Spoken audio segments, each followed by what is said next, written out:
Hey guys, it's Jess, and I am a recovering perfectionist. And if you chose to click on this video, then there's a good chance you are as well, or that you can at least relate in some way. So you're not alone. Perfectionism has definitely been on the rise in the last couple of decades. For so long, the term perfectionist is something that seems so desirable, and I think lots of people would wear it as a badge of honor, myself included. But in today's video, I dive into the top 5 reasons why perfectionism is actually ruining your life. And stick around to the end where I'll go over several helpful tactics that you can implement. So reason number 1 is feeling overworked and burnt out. So this is probably the most common feeling amongst perfectionists. You're willing to put in as much time and extra work as you need to get something up to your high standards. Sometimes you aren't happy with how things are turning out, so you just scrap it all together and start from scratch. But of course, we're all human, and so this can take a ton of time and mental energy, and it can definitely lead to burnout. And even worse is most of the times these high standards we have are more so self-imposed high expectations. In my first job, I definitely experienced this.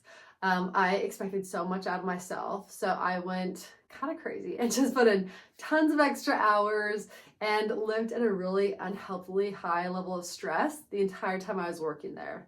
And ironically, I think that all that extra hard work actually held me back from achieving my full potential at that job. I ended up getting so burnt out and just feeling so stressed that I ended up choosing to leave that job before I was even up for my promotion. So in general, putting in so much time and energy because of your own high expectations for yourself can take a really big toll on you, especially when you do it over and over and over. All right, reason number 2 is difficulty scaling and growing. So many perfectionists have a really hard time trusting others because you just think you can do it so much better yourselves.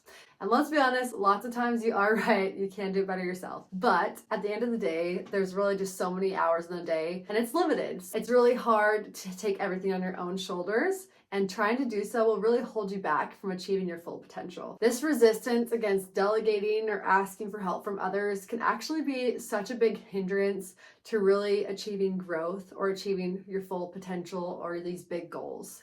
And I'd say this is true in your business, in your job, in your entrepreneurial endeavors. For example, I think a lot of us have heard about so many YouTubers that really held on to the editing process for a long time.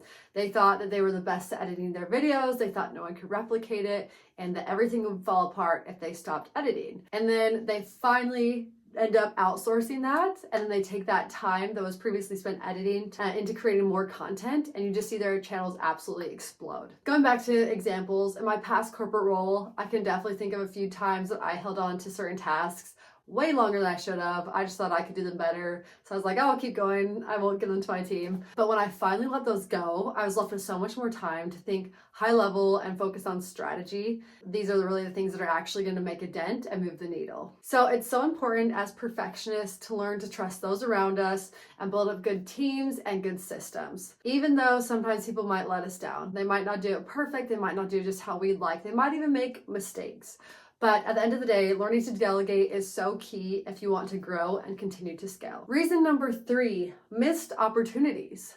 So perfectionism can make you miss out on so much. Lots of times it keeps you from even starting. Now, this reason might kind of feel like the antithesis to my first point, but I think it's still something that perfectionists struggle with so often, especially when it comes to more creative or entrepreneurial settings where there aren't as many rules or strict deadlines. I think that's where perfectionists really struggle. Perfectionism can lead to an all or nothing tendency, meaning you're either going to do something really great or perfect or excellent, or you're just not going to do it at all. The problem is, it's really hard to achieve perfection, so lots of time people with high standards end up doing the not at all method. So I've seen this manifest so many times in my own life. For example, another example I know, about 10 years ago, YouTube and Instagram were really taking off for fitness influencers. I was a fitness fanatic at the time. I loved it so much, and I really wanted to start my own account.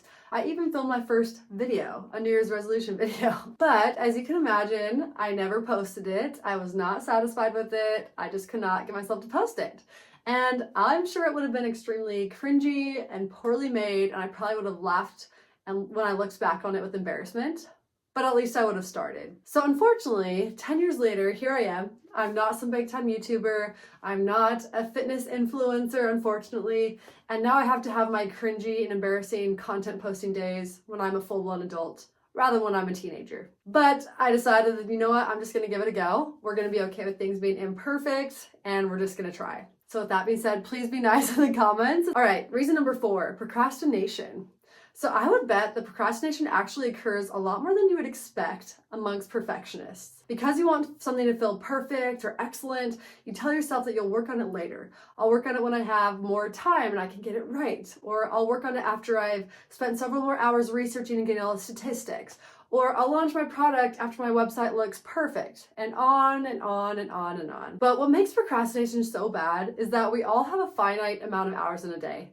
There's only so much time. Time truly is money. So the more we squander it away by delaying taking action, the more we're just letting opportunities pass us by and continuing to miss out on them. I think this so often manifests itself in something called productive procrastination. So I find that this occurs, like I've said before, most often when things require creativity or like deep thinking, or they're just not super set in stone. In productive procrastination, you might work on a bunch of productive activities, but you're really just trying to delay the thing that's most important or pressing, or thing that's hardest to do. So for example, maybe you didn't write your research paper that's due tomorrow morning, but you did clean your entire apartment, you worked out, you folded the laundry, you called your mom, etc. On their face, all of these are really good things. But when they're being used to put off the big goals or projects that really are going to move the needle, that's when these things can be detrimental. Perfectionists aren't lazy, but that doesn't mean that they're always going to be working on the things that are right or going to make the biggest impact either. All right, going into our final reason why perfectionism is ruining your life.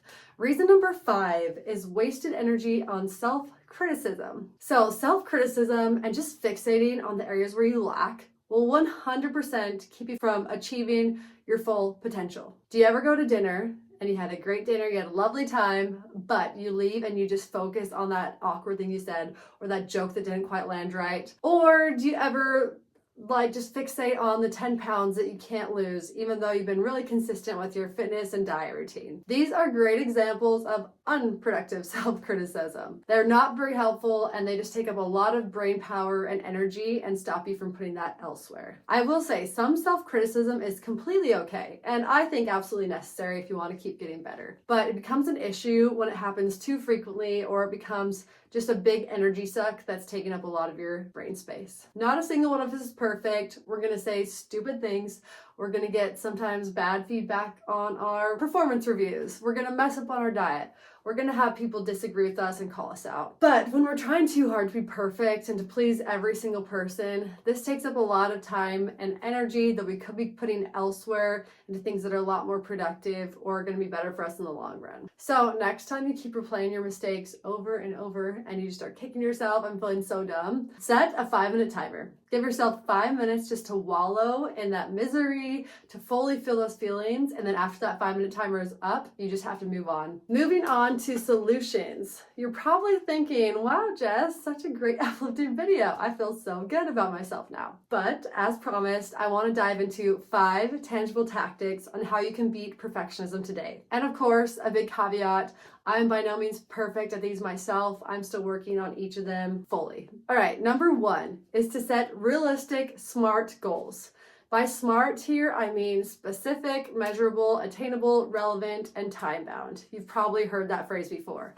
But I want you to set yourself up for success. Set goals that while they're still challenging and still push you, you can actually realistically achieve them. This will really help you push back on that all or nothing mindset we talked about earlier. All right, number 2 is to just start. So decide 1 or 2 big things that you actually want to get done in a given time frame. So whether this is a day or a week, figure out what those things are and just work on this one small element. Usually once you start, you'll be able to snowball and keep going with the rest. Just remind yourself that done is better than perfect. It's good just to start something and see where that takes you. All right, number 3, give yourself a deadline. When you have unlimited time to work on something, it's so easy to overthink, to keep reiterating, to keep fine-tuning, and really to make no real progress. So take advantage of Parkinson's law, which is that the task at hand will fill a space allotted for it. So next time you have a big project, don't give yourself 30 hours to get it done, give yourself 5 hours. And I'm sure you'll surprise yourself with just how much you can get done in that time. All right, next up is to utilize the 5-second rule. So the 5-second rule is actually a book and a method created by Mel Robbins.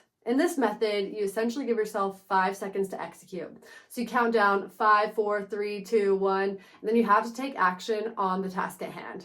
Her premise is that if you have this impulse to take action on a goal or move or something, your brain will kill that idea unless you do it within 5 seconds. Look into the book. She goes a lot more in depth into that, but it's a really cool idea. So next time you're putting off something big on your to-do list, give yourself 5 seconds and then just start going. And the last tip today is to ask for support from a trusted friend, advisor, or mentor. Let's be honest, it's so easy to have blinders on and just to make excuses for ourselves. So rely on those in your life that you really trust because they can help you out so much. Ask them to call you out on specific behaviors that you really are trying to overcome. It'll most likely be super uncomfortable at the beginning, but hopefully over time you'll continue to improve and get better at those things. All right, guys, that's it for today's video. Thank you so much for joining me as we discuss exactly how perfectionism is holding you back and some tangible steps that you can take. If you enjoyed this video or got some value out of it, please give it a big like because it really supports my channel. And if you want to see more videos about self-development, personal finance, and more, please consider hitting that subscribe button. All right, see you in the next video.